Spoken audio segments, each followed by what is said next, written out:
Cet été-là est arrivé différemment, avec une chaleur qui semblait plus intense et l'arôme de lavande imprégnant l'air. Dans les nuits tranquilles, le vent apportait des murmures entre les vieux arbres qui entouraient notre petit village, comme si la terre gardait des secrets sous chaque pierre. Pendant ces jours, la vie semblait suivre le même rythme paisible que d'habitude. Le bruit des enfants courant dans les rues, les rires et le tintement des verres sur les tables en plein air, où des amis se retrouvèrent pour partager des tapas et des histoires au crépuscule. Alejandro et moi nous étions installés ici à la recherche de paix et de simplicité, loin du tumulte et du bruit des grandes villes. Il passait ses journées dans la cave familiale, prenant soin des vignes avec le même soin que je voyais dans ses yeux quand il me regardait. Et moi, avec une tasse de café chaud dans les matins paresseux, je me sentais reconnaissante pour chaque instant de calme. C'était le genre de bonheur qui semblait indestructible. Mais, comme le destin aime jouer avec nos certitudes, peu à peu, quelque chose a commencé à changer. Alejandro a commencé à rentrer plus tard, sentant le vin et avec un air pensif qui m'inquiétait. « C'est juste une récolte compliquée », disait-il, mais ses yeux cachaient une inquiétude que je n'arrivais pas à comprendre. Et puis, une nuit, j'ai entendu un nom murmurer au vent, un nom que je ne connaissais pas. À partir de ce moment-là, j'ai su qu'il y avait quelque chose qu'il gardait pour lui. Et dans le silence du village, j'ai commencé à réaliser que la vérité, aussi douloureuse soit-elle, ne pourrait pas rester enterrée éternellement. Les matins là-bas avaient toujours un charme particulier. La lumière du soleil baignait les collines de teintes dorées et le parfum des olives envahissait l'air, se mêlant à l'arôme du café frais. Depuis notre installation, notre vie semblait avoir trouvé un rythme parfait, une sorte de danse silencieuse suivant le rythme des saisons, du travail dans la cave et des soirées dans le petit village. Alejandro était la fierté de la famille, un homme passionné par la terre et les vignes qu'il cultivait avec tant d'application. J'adorais le voir le matin, déjà avec les bottes sales de terre et les manches retroussées, prêt pour une nouvelle journée dans les champs. Ses yeux, châtaignes et profonds, transmettèrent toujours une calme qui me faisait croire que nous étions exactement là où nous devions être. Mais, comme une brise inattendue, quelque chose a commencé à changer. De petits détails, presque imperceptibles. Alejandro commençait à rentrer à la maison de plus en plus tard, avec le visage fatigué et un air distant. « Les raisins nécessitent de plus de soins cette année », disait-il, évitant de me regarder directement, mais je percevais le nervosité dans sa voix. Nos dîners, autrefois pleins de rires et d'histoires, devenaient silencieux, avec Alejandro distrait et ses pensées éloignées. J'essayais d'éloigner le doute qui grandissait en moi, me convainquant que ce n'était qu'une phase. Mais la vérité est que, pendant ces jours de silence et de regards détournés, quelque chose en moi s'est éveillé. Le même vent qui apportait l'odeur des lavandes semblait aussi porter un secret caché. Et ainsi, en fouillant dans les tiroirs de notre vie à la recherche de réponses, j'ai commencé à sentir que l'homme à mes côtés cachait quelque chose que je n'étais pas encore prête à découvrir. Dans les premiers mois, vivre dans ce village semblait un rêve. La vie suivait un rythme tranquille, et je sentais que chaque détail de cet endroit reflétait quelque chose de ce que nous cherchions. Tranquillité, simplicité et une nouvelle étape pour notre relation. Alejandro était toujours plongé dans son travail à la cave, quelque chose qu'il faisait avec une passion silencieuse, presque révérencieuse. Lors des journées chaudes, il rentrait à la maison avec l'odeur du champ sur la peau, les mains marquées par le travail et ce sourire que j'aimais tant. Notre routine était simple, mais tout semblait parfait. Les matins commençaient avec le son lointain des cigales, et pendant que je préparais le café, Alejandro était déjà dans les champs.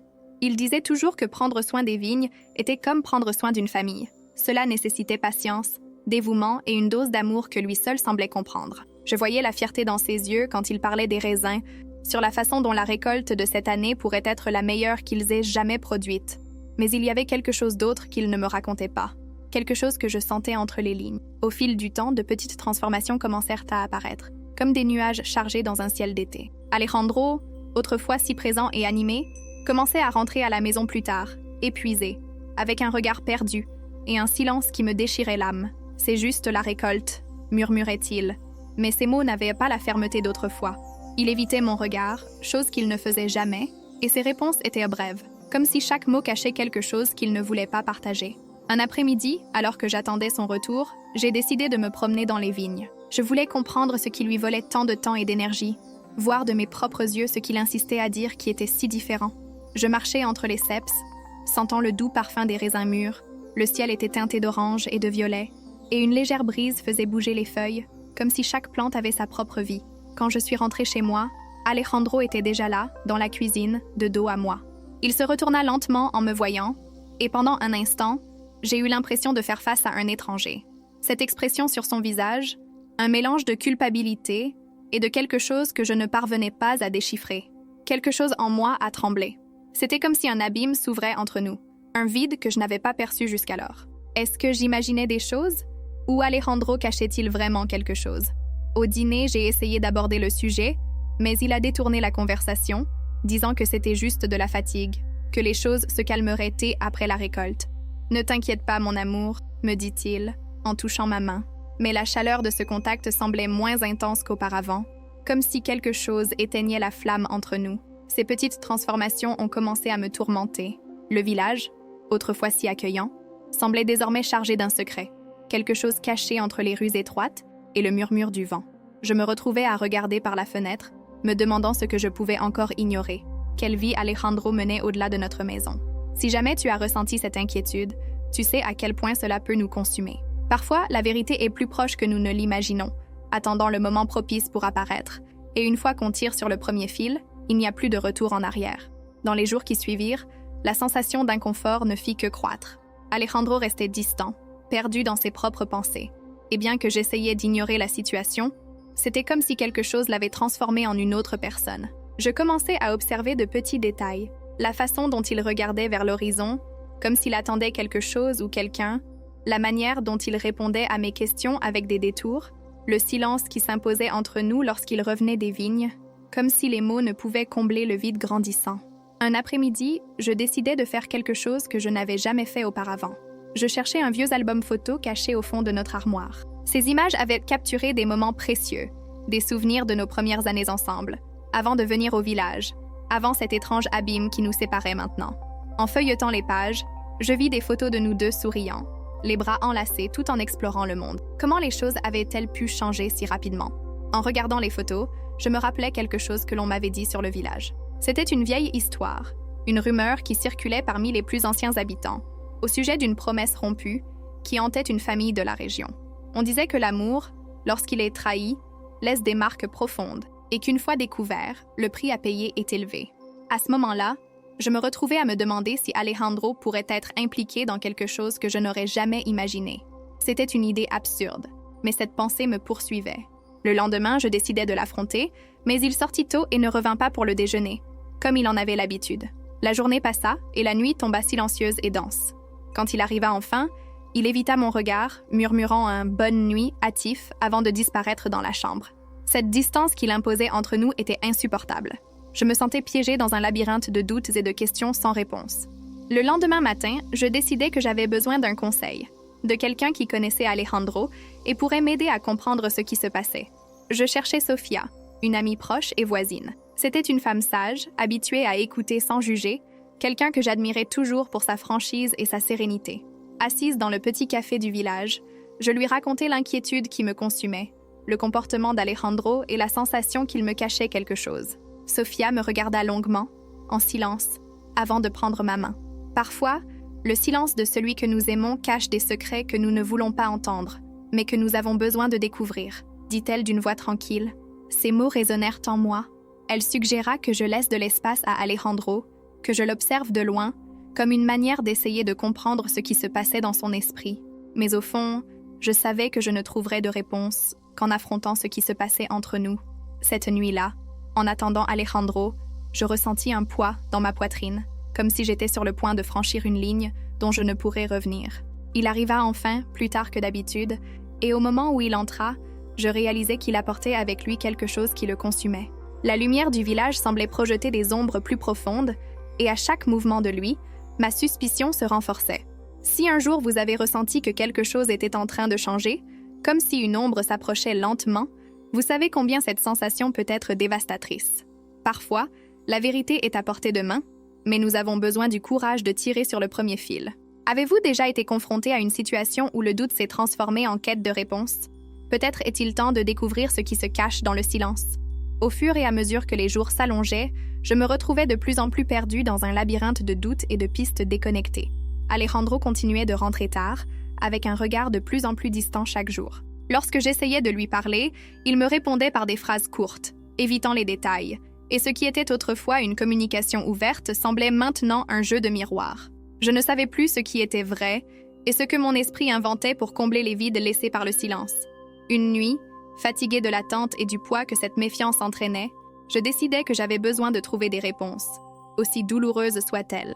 Pendant qu'Alejandro était dehors, je cherchais quoi que ce soit qui pourrait révéler ce qu'il cachait.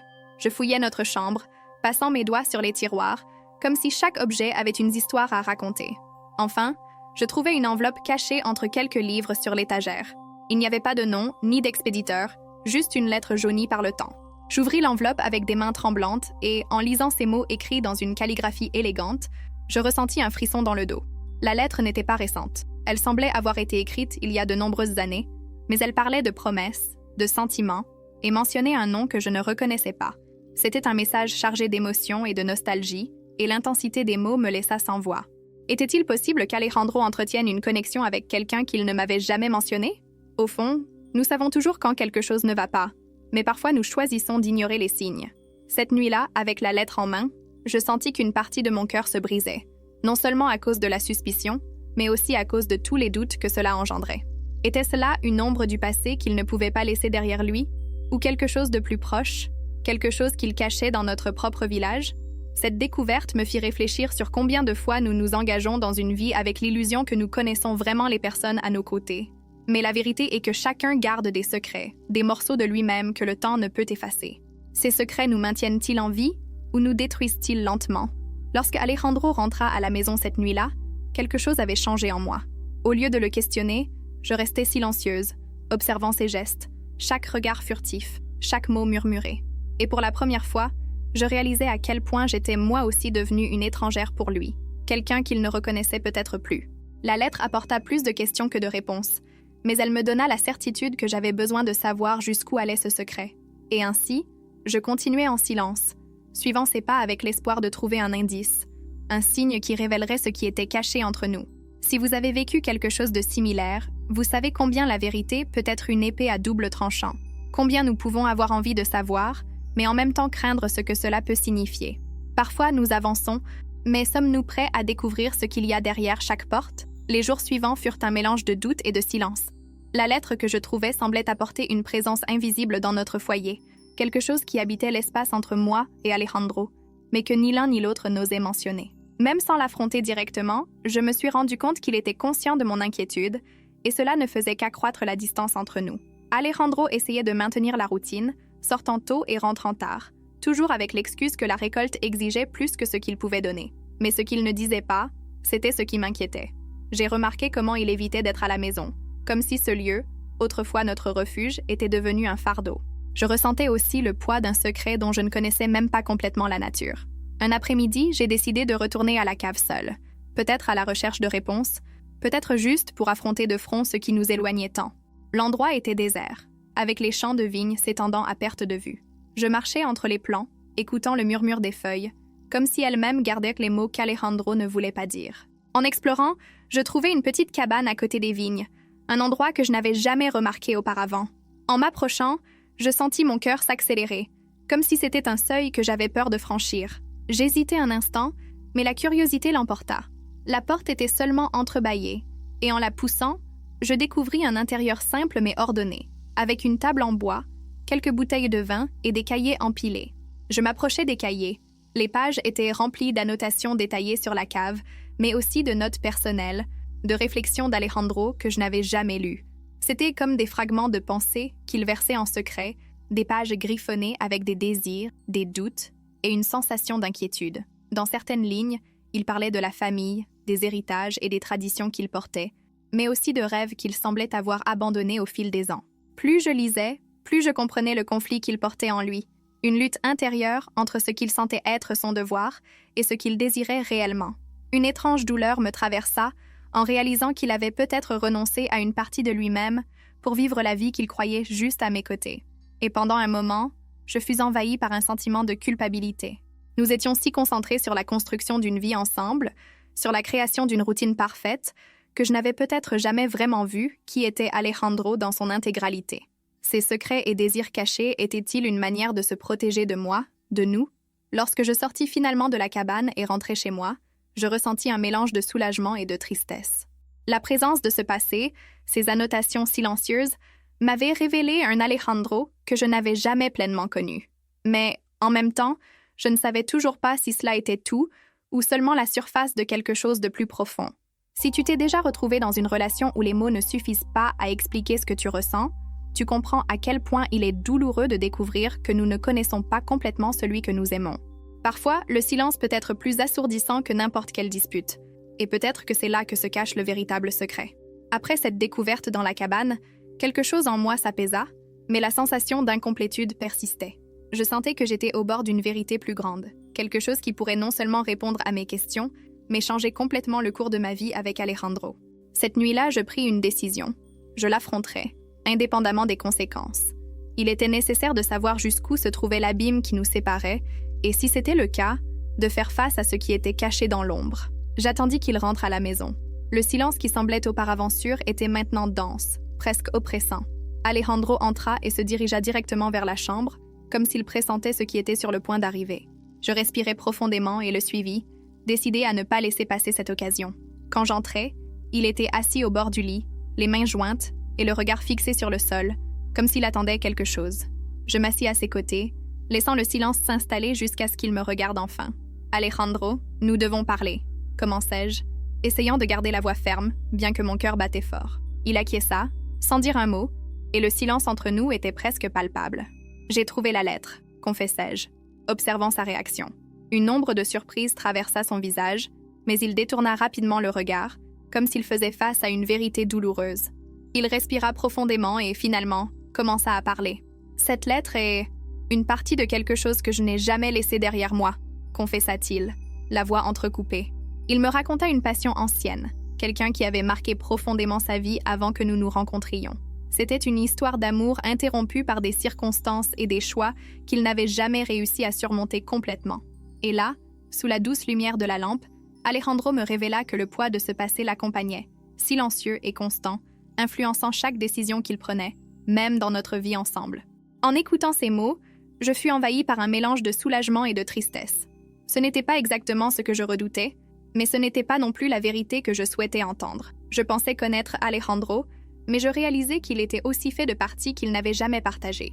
À cet instant, je compris que aimer quelqu'un signifie accepter non seulement le présent, mais aussi les ombres du passé que chacun porte avec soi. Cependant, cette révélation laissa un vide, une incertitude sur l'avenir qui, jusqu'alors, semblait si solide. Nous restâmes là, assis en silence, et pour la première fois, je compris que peut-être l'amour était plus fragile que je ne l'imaginais. Je savais qu'à partir de ce moment, quelque chose entre nous changerait. Nous pourrions continuer ensemble, mais une part de moi sentait qu'il serait impossible d'effacer la présence de cet amour passé. Au fil des jours qui passèrent, j'essayais de rétablir le lien qui nous unissait, mais le silence entre nous semblait être devenu une présence constante. Chaque regard, chaque geste, portait avec lui le souvenir du secret révélé, un souvenir que je ne savais pas si je pourrais supporter. Au final, je décidai que le mieux serait de partir. Non pas par manque d'amour, mais parce que je compris que ma présence ne suffirait pas à combler le vide que le passé avait laissé en Alejandro. Je décidai de continuer ma route, cherchant une nouvelle vie, où je pourrais me reconstruire et, qui sait, retrouver la paix. En quittant notre maison pour la dernière fois, je regardai Alejandro et lui dis avec sérénité « Parfois, aimer, c'est aussi laisser partir. » Il acquiesça, les yeux pleins de compréhension et de tristesse. Et ce fut à cet instant que je réalisai qu'en dépit de tout, nous nous disions adieu avec respect et amour. Cela fait un certain temps que j'ai quitté le village et suivi un nouveau chemin. Les souvenirs de cet été m'accompagnent encore, comme des marques qui ne disparaîtront jamais. Mais au fil du temps, j'ai appris à les regarder avec moins de douleur et plus de compréhension. J'ai compris que nous portons tous des secrets, des histoires qui façonnent qui nous sommes, même si nous ne les partageons pas toujours avec ceux que nous aimons.